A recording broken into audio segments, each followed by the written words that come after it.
guest today is a physician, personal finance expert, speaker, author, podcaster, and entrepreneur. He's been up to a lot of really cool things lately that I think are super relevant for this conversation today. His podcast, Earn and Invest, he talks about using money as a tool to pursue your purpose. He's also worked extensively as a hospice physician and worked with many patients, nearing the end of their life. And through that, gained lots of perspective, and it even inspired his new book, which is called Taking Stock, a hospice doctor's advice on financial independence, building wealth, and living a regret-free life. Our guest today is Dr. Jordan Grumet. Welcome, Jordan. Thank you for having me. I'm so excited for this conversation. Also, as I was preparing for this, song kept popping into my head, and I had to throw this out there. It's a Tim McGraw song, which is called Live Like You're Dying.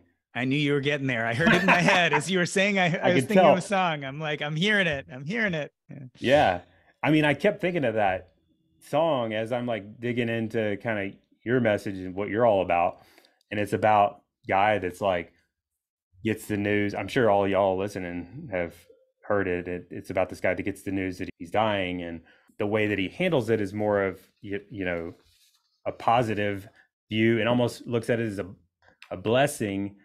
And he goes skydiving, mountain climbing, and rides the bull, and loves his wife, and all the things in his last few days or so. And it ends out with like, I hope you get the opportunity to live more like you're dying, which it just kept kind of reminding me of this stuff. But is that how people actually, hopefully that's how everybody is when they're at the end, but is that how people are?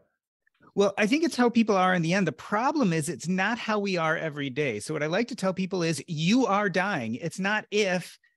You are dying from the moment you are born. So the question is, how can we use that knowledge to be more intentional about how we live our lives today? I think the Buddhists have the term memento mori, this idea of bringing this idea of your own death into your daily life. And the reason why is it's really easy to put off those important things, right? Because important things tend to be hard. They're difficult. They make us do uncomfortable things. Sometimes the things we really care about don't go well with society's norms. Maybe society says that we should go and be doctors and accountants and lawyers, but what we really want to do is be painters or artists.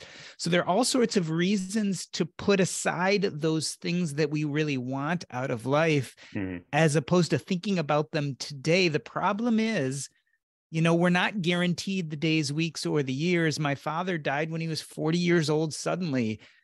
We never know when our last day will be. Does that mean we should sit there and worry about it every day? No, but I think we should be more intentional about doing those things that are really important to us now. In your experience working with these patients on their deathbed, and I think of the people that I feel like it would be more real with the people that are aware of it, that kind of help. I guess you can relate to that more. But did it change you as a person going through that? And if so, like, what was that change like? Oh, it changed me quite a bit. See, here's the problem. When you have someone who's dying and they get told you have weeks or months, all of a sudden they give themselves permission to do or think about all those things that they truly wanted, right? They've been pushing all this stuff to the side because it's scary or because it's not what society or their family has asked out of them. So they've been not paying attention to their own real wants or needs. And now they're told they're dying and they say, okay, now I'm going to give myself permission. Here's the problem. You only have weeks or months to live. It's really hard to kind of do those important things, to get in touch with your sense of purpose, to get in touch with those people who are most important to you. It's really hard to do that when you only have a short period of time left. What I call this in the book is the deus ex machina. This is the plot twist at the end of the movie that unexpectedly fixes everything. So in hospice, we try to help people come to terms with their lives. We try to help them deal with their sense of purpose and what they mean in this world. But I'd rather avoid you needing the last minute plot twist. What if we started working on these things when we were much earlier and younger? And so that's what I kind of learned. How did this all affect me as I was dealing with the dying and I was seeing their regrets and I was seeing that they were scrambling to do these last important things in their life because they never put the energy or time into doing it? I realized that I needed to look at my own life, and instead of leaving it to the last minute like they did, and instead of waiting for that last minute plot twist, I could start working on these things now. Mhm. I could start getting in touch with what was really important to me, and then maybe living the next 30 or 40 years enjoying those things, so that when I got to that point where a hospice doctor like me walks into the room to see me, I don't have those kind of regrets that I so commonly saw in my patients. What did that look like for you? Oh, for me, I think I realized that I was spending a lot of time doctoring and I wasn't enjoying it. So by the time I got into hospice, the only thing I loved about being a doctor anymore was the hospice work. But I was spending 30 or 40 hours a week doing office work and hospital work and nursing home work. So one big thing I did was slowly pulled away from those things. Luckily enough, I had built a financial framework that would allow me to do that. I realized that I was more interested in communication and writing and podcasting and Mhm. blogging, all these things I'd always promised myself when I had the time I would do, but the Mhm. time was never there. So I always wanted to write a book. I always wanted to do things where I could have these important conversations that would help people, but I kept on putting it off because I was too busy being a doctor, making a living, Mhm. being my profession. And so I think dealing with my dying patients, with these hospice patients, helped me finally cleave that bond to these things I thought I was supposed to be doing Mhm. and start really questioning, well, what do I want to do? Mhm.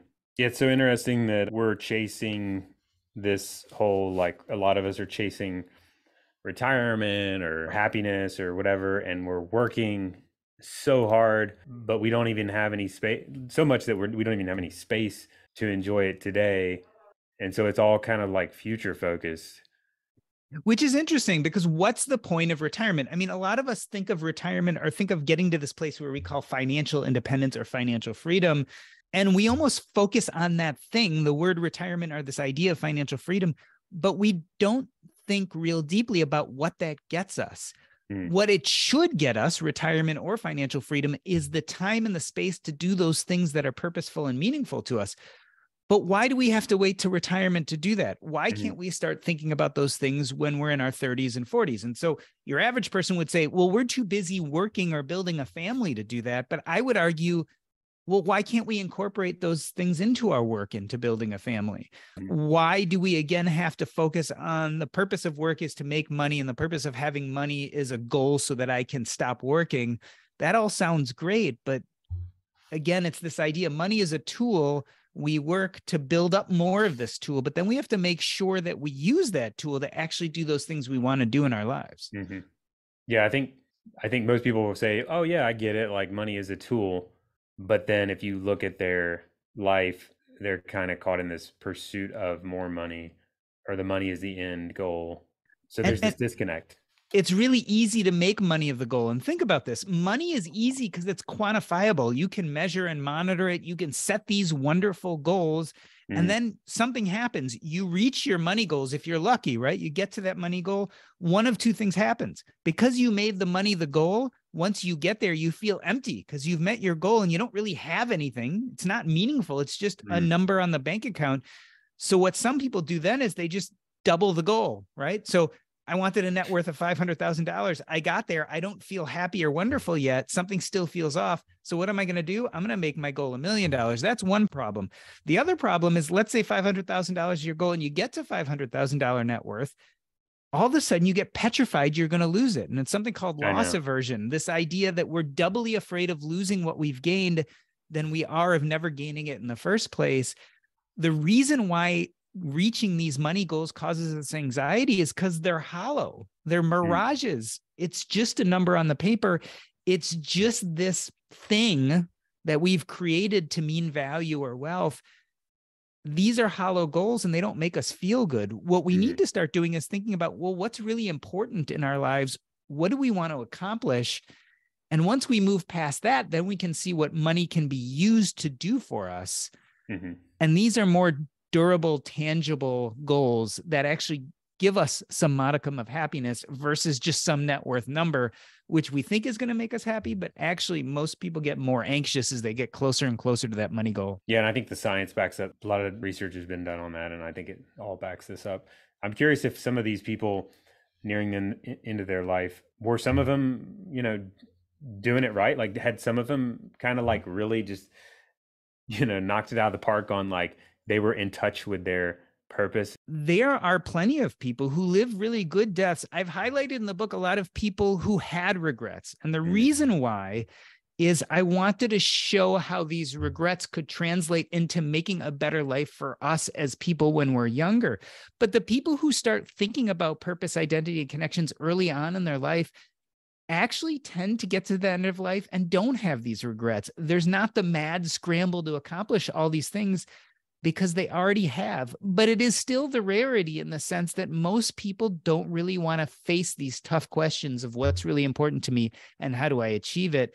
Most people put it off. And I think a big reason people put it off is because it's scary. Like when you start thinking about meaning and purpose in these big things, it reminds you that life is finite, that you could get to the end one day and not meet these goals. And that's mm, really anxiety provoking to think I could die one day.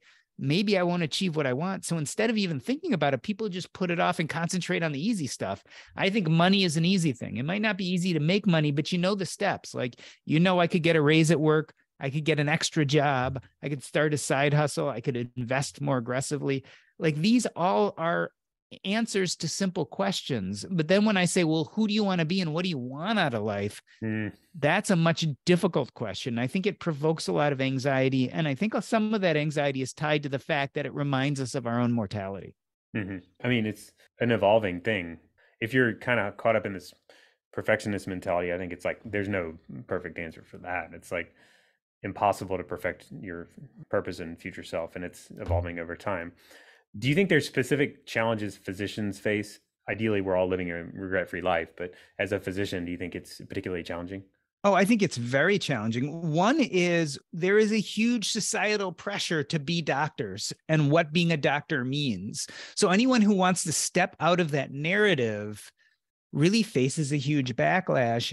The other problem is what most of us go into medicine for, this dream of being there and helping people and making a difference. That dream gets a little bit mangled as you go through medical school and residency. And by the time you come out, you realize what you're doing for a living isn't what you thought it would be. You're Mm, spending a lot of time in front of a computer. You're trying to help people who sometimes don't want to be helped. You're arguing with insurance agencies all the time. And mm, so burnout, while common in all fields, I think is extremely important in the practice of medicine because it's so common and so easy to become a victim of it. So I think that's mm, very unique that we decide usually at young ages that we want to become physicians. And there are all these societal and external pressures that push us onto this path. And once you're on that path, it's really hard to veer off. Not to mention that if you do end up being a physician, you finish residency and you're like, I hate medicine, I don't want to practice it anymore. Guess what? You might have hundreds of thousands of dollars of medical school debt. And the only thing you know how to do that creates income is be a doctor, which by the way, creates lots of income. So if you're mhm. going to step away from that and then go do something you're not nearly as trained to do, you're not going to make as much money. You're going to have a hard time paying off those debts. Yeah, it's a challenging spot to be in. How do we start to gain greater awareness or start to maybe, I mean, the burnout situation is challenging because I think if you're in the rat race and you're just grinding it out, it's hard to even think straight. And so maybe it depends on circumstances, but like, how do we start to kind of move the right direction on this? So I think the first step is you almost have to take your finances and put them aside for a moment, which scares everyone, right? Because I'm someone who's interested in personal finance, and I'm actually telling you, ignore your finances for a short period of time or put them on autopilot for a short period of time. And the reason you want to do that is you really need to start thinking about what do purpose, identity, and connections look like in my life? Mm, What does meaning look like in my life? Only after you do that really hard work, which sometimes takes months or years, can you then go back to your finances and say, okay, I know who I want to be. I know what I want my life to look like. I know how I want my days to be filled with meaning. Then you need to go to your finances and build a financial framework that fits around that.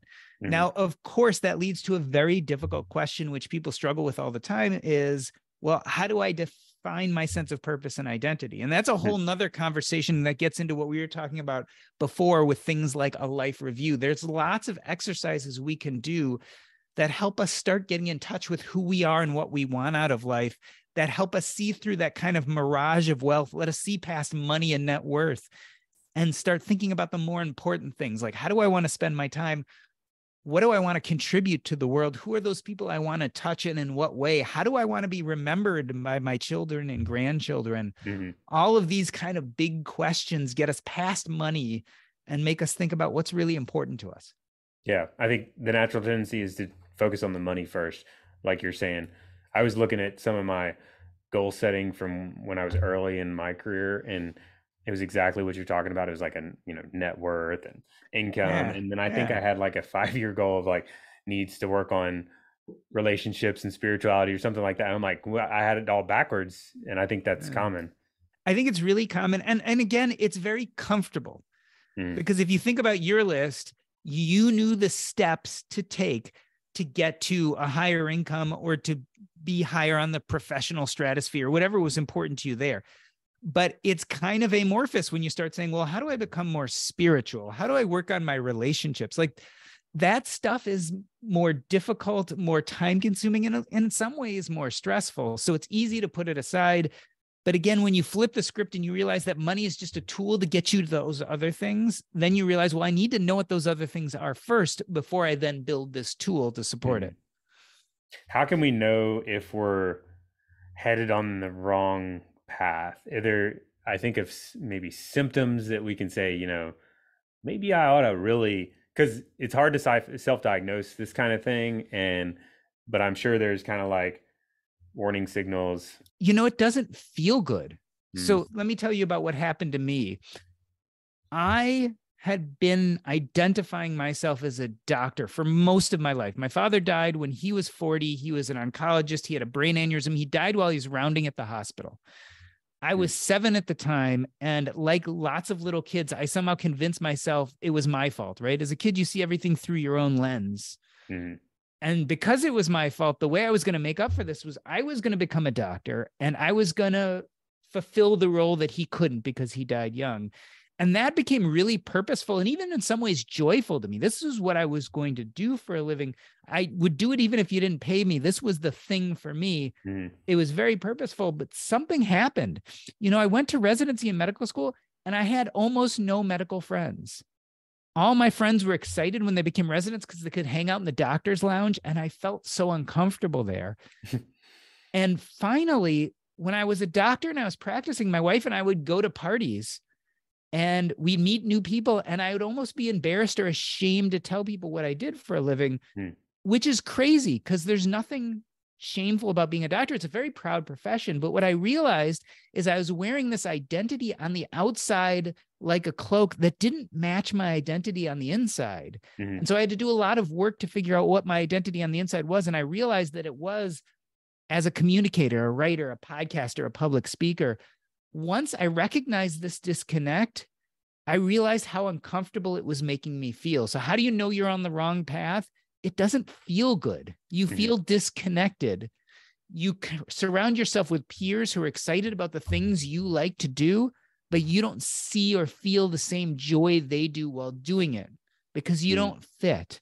And so you have to start looking for those signs that the path you're taking doesn't feel comfortable or good or isn't really meeting your needs. And then the hard part starts, right? You got to make changes potentially. So what did the work look like for you when you saw the signals, which is huge because a lot of times we miss the signals. I think we get the signals. Most people, they're all over the place really, but you saw the signals. And then what did the work look like? So I had an epiphany. I realized I was burning out in medicine. It was stressing me out. I just knew I couldn't do this forever. So I started looking at my finances saying, well, how do I get out? How do I have enough money to support myself so I don't need to work again? I was struggling through this. And this guy, Jim Daly, sent me his book, The White Coat Investor, which is a book for high net worth individuals, especially physicians. And I read his book and it gave me the vocabulary to understand my finances. And I realized that I actually had enough money. Like he gave me the words and the equations and everything. I said, wow, I have enough money. I could stop working as a physician right now and I would be fine, which felt great for a moment. And then I had a panic attack because the only identity I had ever had, the only connection to my father who died when I was a little boy was all tied up in this profession. So I was lost. So this is what I did. First and foremost, since I had some financial power, I looked at my job as being a physician and I started getting rid of things that didn't fit, that were causing me stress or causing friction in my life. Mm-hmm. So I call this subtraction. I started subtracting out the biggest pains in my job. So at that time, I had a private practice. I wasn't willing to step away from being a physician totally. I couldn't step away from that identity. It was just too fresh and new, and I didn't know who I was. But I could get rid of my practice, which was causing me all sorts of stress. And I was going to patients' houses on Saturdays and Sundays to see them. So I got rid of that, and I was doing nursing home work and hospice work. But over a year or two, the nursing home work got more stressful. I was getting calls at 3 a.m. So eventually I got rid of the nursing home work. I was lucky. I had enough money. I could do these things. Eventually, I kept hospice work. And the thing about it was hospice work was work I would do even if I wasn't being paid for it. So that was a big sign to me. I said, okay, I started getting rid of things I didn't like in my current workplace. And what I was left with is something that felt genuine, purposeful, something I would do even if I wasn't being paid for it. So I kept that, but I even hewed that down further. I got rid of nights and weekends and being on call. What I was left with is 15 or 20 hours a week of mostly being in meetings and taking texts. But otherwise, I could build it into exactly what I wanted it to be. Mm-hmm. So for me, I subtracted out all those things I didn't like about my job, all those things that were causing friction. When I did that, I went from working 60 hours a week to working 15 hours a week. All of a sudden, I had all this free time. So the question was, what were the things that were meaningful for me that I now had time to do, which I never had before? Of course, there was the obvious family stuff, like being there for the kids and my wife and et cetera. Mm-hmm. But what I really recognize is all throughout my career, I was squirreling away little bits, minutes, and hours to write blogs or do public speaking or to act as a communicator. I was squirreling away these little bits of time to do it while my family was sleeping or during an odd lunch break here or there. And I love doing these things. And I would call it a hobby because I told myself, well, you can't make a living doing that. That's not what you do full time. That's what being a doctor is. When I realized I now had all this free time, that was what I wanted to spend more time doing. So it was epiphany to me in the sense that I could actually start doing those things that I would always considered hobbies, the things that really I was passionate about, and I could spend more and more time doing them. And once I started doing that, they became really, really purposeful for me. Mm-hmm. And so that's how I had to approach it. I had to do it slowly. I had to get rid of those things I didn't like first, create some time and space, and then start slowly adding in those things that are purposeful to me. Now, a lot of people could be listening to this and saying, well, most of us aren't as lucky as you are. Maybe we don't have hobbies. Maybe we don't think or know what's purposeful to us. But for those people, I'd say, well, now you have some extra time and space in your life. Start throwing the spaghetti against the wall. Start volunteering for things. Start thinking back to childhood and what really got you excited or motivated. Think about those nights where you woke up in the middle of the night excited by an idea and your heart was racing and you couldn't fall back asleep because it was so cool. Well, did you pursue those things? Maybe you convinced yourself the next day you were too busy or it didn't fit into your work schedule, or that's not what adults do. Mm-hmm. But now if you can create some space in your life, maybe you can start pursuing those things and start thinking about, what do I really want? What really gets me excited? Andy, thanks for joining me today. Welcome to the podcast. Oh, it's my pleasure. Thanks for inviting me.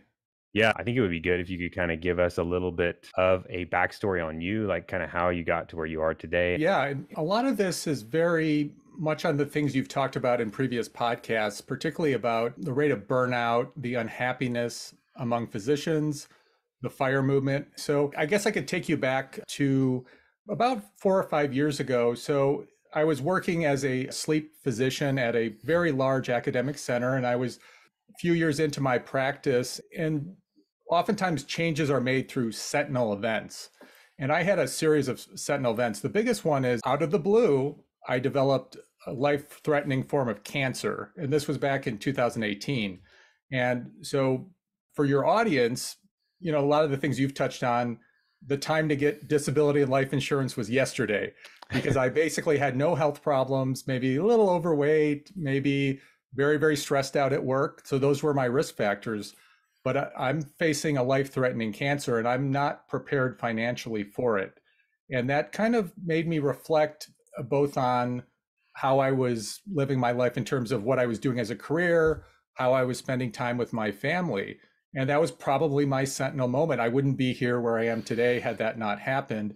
And given that I am still here today, 5 years later, I survived, obviously, but it was a poor prognosis, a rare form of cancer. And I had a 50% chance to be here in 5 years. And, through God's plan, I'm still here and I'm better off for it. What happened during the year, I was basically off work for maybe almost 9 months. And I didn't actually have disability insurance, or at least private disability insurance.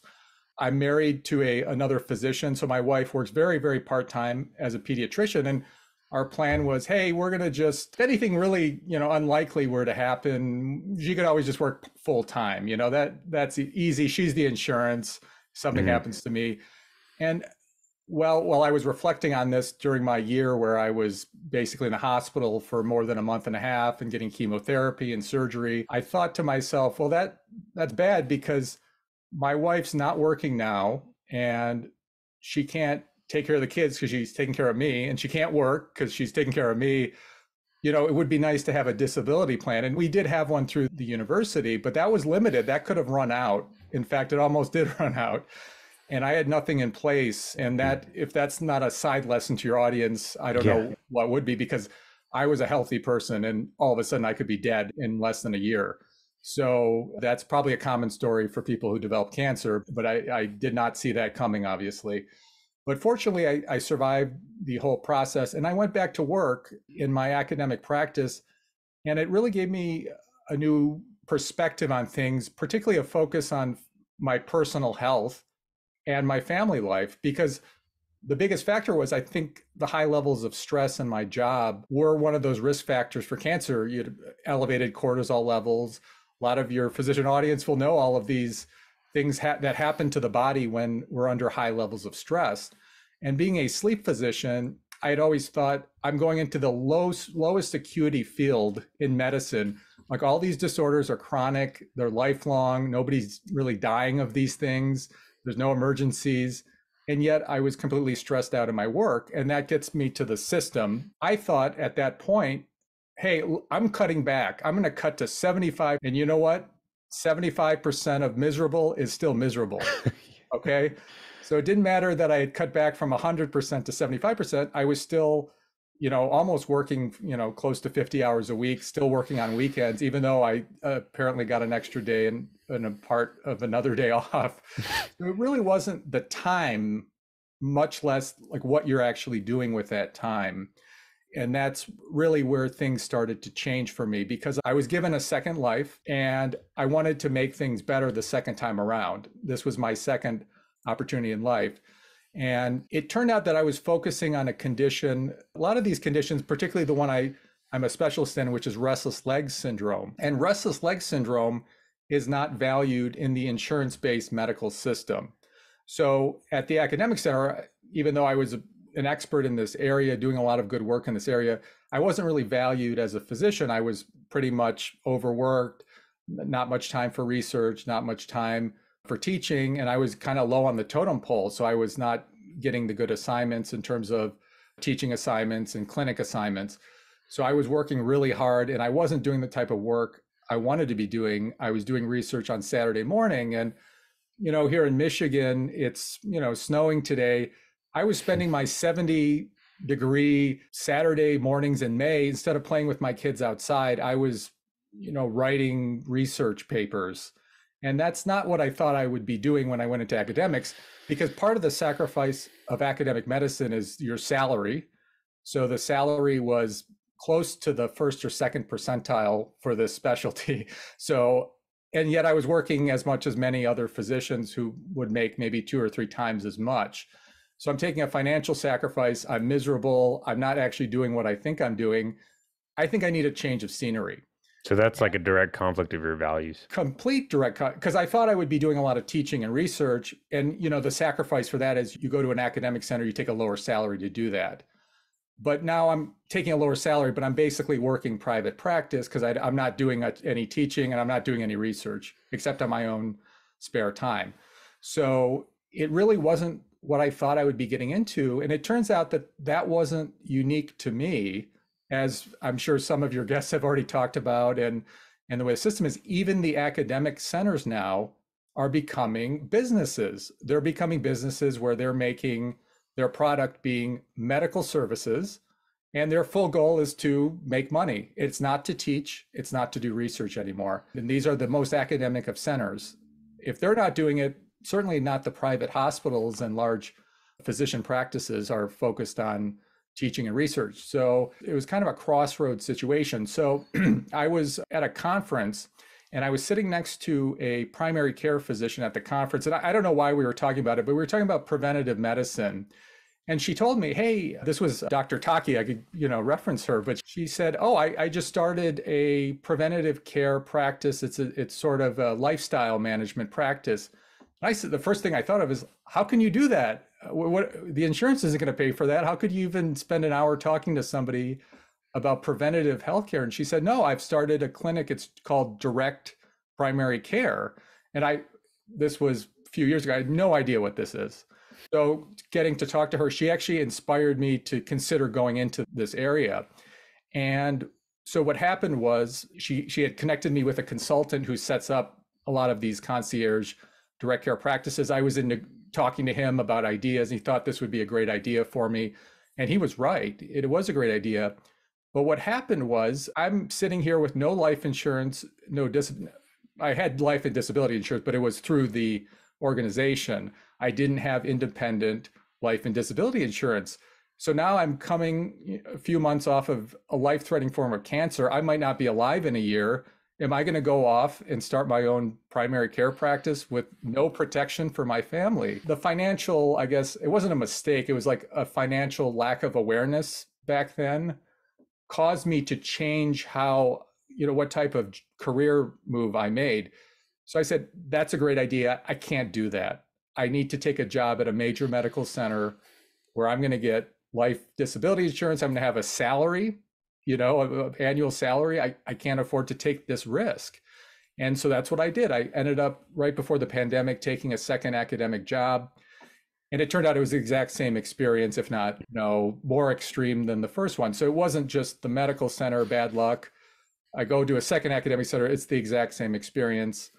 And I wasn't being valued for treating a condition that is not reimbursed. So not having your finances exactly in order kind of put you in a position to have to continue to conflict with your values, essentially? Well, exactly. So if I had something as simple as life and disability that I could just carry with me into my own practice, if I drop dead of cancer in 3 months, my wife and family are fine, And so that actually made the decision. So I went into a second job mostly because I didn't have my financial ducks in line. How did that feel in the moment? Well, were you thinking a lot about that, I'm assuming? A little bit. I was that was the kind of the clincher in the decision. But I also thought, hey, I'm going to this new center. They promised me we're going to focus on this area of research. Yeah, so there was some hope. Because I had worked also at the VA. So I had been in a VA system, an academic system, but I hadn't been to a second academic system. So I thought, well, the second academic system got to be better than the first one, right? And it really was not. It was doubling down on every, just a microcosm of what's wrong with medicine and the fee-for-service insurance-based system that's going on. At that point, really actually right before I took that job, I had a friend he was a friend from residency and then also had joined the department where I was working previously. And he's like, oh, you need to, become more financially literate. Here, listen to this podcast. And one of them was called, the white coat investor. You've had Dr. Jim Dolly on in the past. And so I'm like, why would he, I'm getting a new job. Why do I need to listen to this finance podcast? And I didn't make the connection until maybe a couple months into it about how important this financial literacy would be to how you can, the flexibility in your job and in your career. And that one and Ryan Inman's old financial residency podcast, I was starting to gobble that stuff up in this transition. And that actually has what set me up for the next career change, which is what I'm doing now, which is starting my own direct specialty care practice. Because less than maybe a year into my second academic position, I knew that wasn't for me at all. And I thought about going to a third academic center, but then I thought they're all going to be the same. It's really not a system that I'm thriving in. And maybe a background for your audience, is, in my opinion, in each specialty, the entire system of insurance-based medicine is designed on the number of procedures you do, whether it's diagnostic or treatment procedures. So it's biased to doing things for people that are measurable in this procedure. And we have procedures in sleep medicine, they're called sleep studies. But what are the conditions that don't involve sleep studies? Well, restless leg syndrome, it's a neurologic condition where there's no diagnostic test and there's no treatment that's in a procedure. Insomnia is behavioral lifestyle changes, no procedure. Even a sleep study is pretty useless when it comes to insomnia. So you wouldn't guess these are two of the three most common sleep disorders, but they're completely neglected in our field. The number one treatment for insomnia is a therapy called cognitive and behavioral therapy. There's maybe 10 people in the state of Michigan that do this, and like 10% of the population has insomnia. So how can you have this first line treatment, but nobody actually does the treatment? Well, because nobody's reimbursed for the treatment. It's all done by social workers and therapists. Not one physician that I'm aware of in the state of Michigan does cognitive and behavioral therapy for insomnia.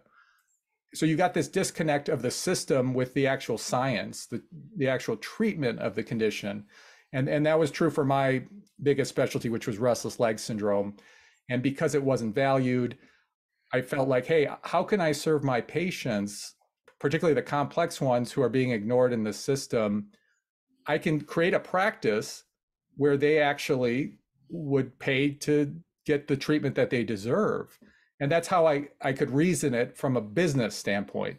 It's that the system, you could get certain care through the system, but these other neglected conditions, maybe people would actually pay outside the system to just get the treatment that's not available in the system. And that's what I was banking on. And there were a couple funny days that really convinced me of this. There was one day I became this kind of regional expert in restless leg syndrome. So this one clinic day, I had two patients on the same day. One, she showed up in the room and she had a suitcase. I said, "Why do you have a suitcase here?" She's like, "Oh, I'm just coming from the hotel. I'm going to fly back after the visit today." And she was from Florida. And I said, "Huh." And so you're in no Michigan at this point in time? Well, so I'm in Ohio at this point. Okay, still. So I'm in a clinic room in Ohio, and she's flying in from Florida to see me. There are no other physicians in Florida that can treat this condition. So you're flying to see me. Maybe instead of flying to see me, she would pay money to see me through telemedicine and not spend the time on the flight and the hotel fee. Maybe. Next patient after that, patient drove from Milwaukee all the way to Ohio, skipped all the academic centers in Chicago, Indiana, all the way to Ohio to see me in person outside of her state. So this kind of reinforced that there's this demand out there for good treatment. And maybe patients are willing to bend over a little bit, maybe bend over backwards to get it outside the system.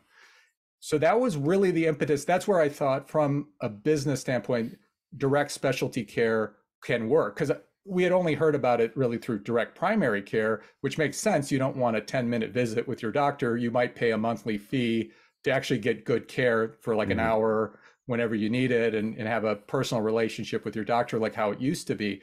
But for specialists, we do all the procedures. Why would we need to leave the insurance system? But within each specialty, there are these hidden conditions that are not profitable in the current system, and they're ignored and neglected.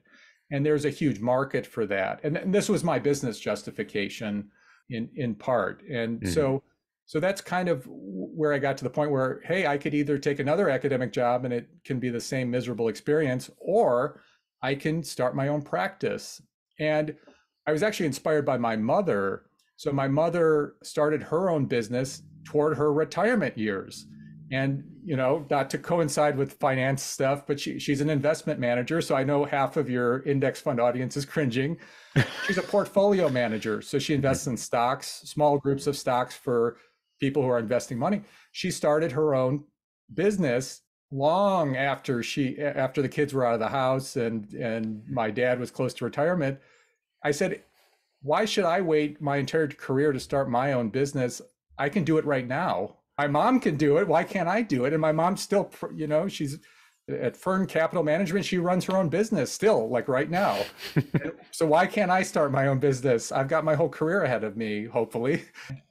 So she inspired me to do this. So it was a constellation of things. It's these direct primary care doctors who I've been talking to, financial literacy, the FIRE movement, being wise with your finances, but not a FIRE movement to retire immediately, but a FIRE movement to have flexibility in what you do. Because if you have financial flexibility, you can take a risk and start your own practice.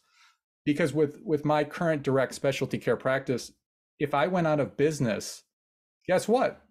There's a shortage of doctors. I could just get a regular job, within a few months. I'm not going to be in big trouble. But if I don't have my financial ducks in line, I can't do that.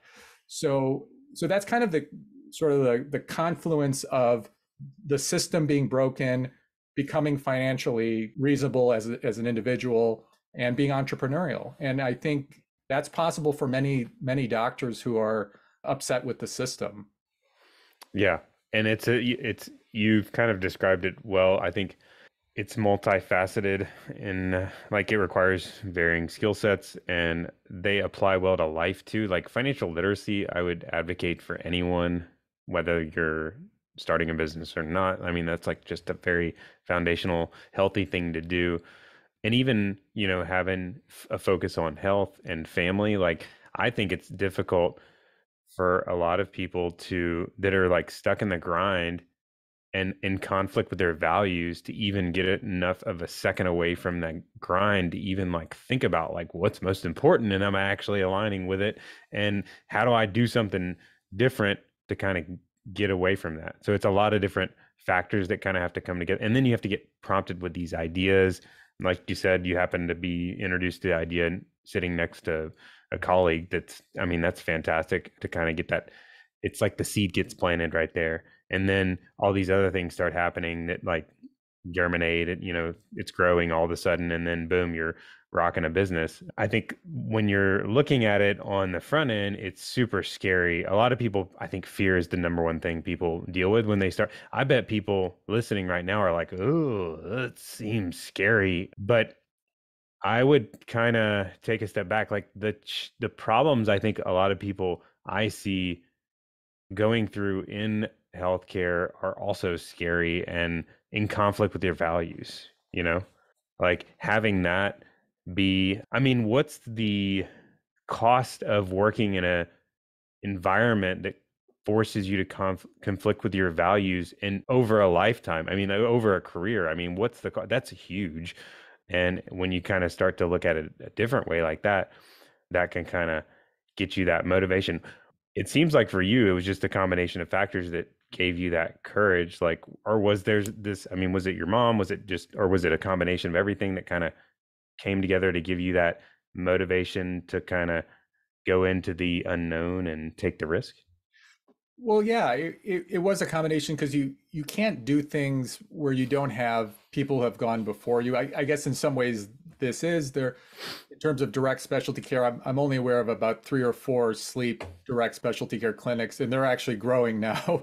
But there's not a lot of people in my specialty. But there were other specialists out there.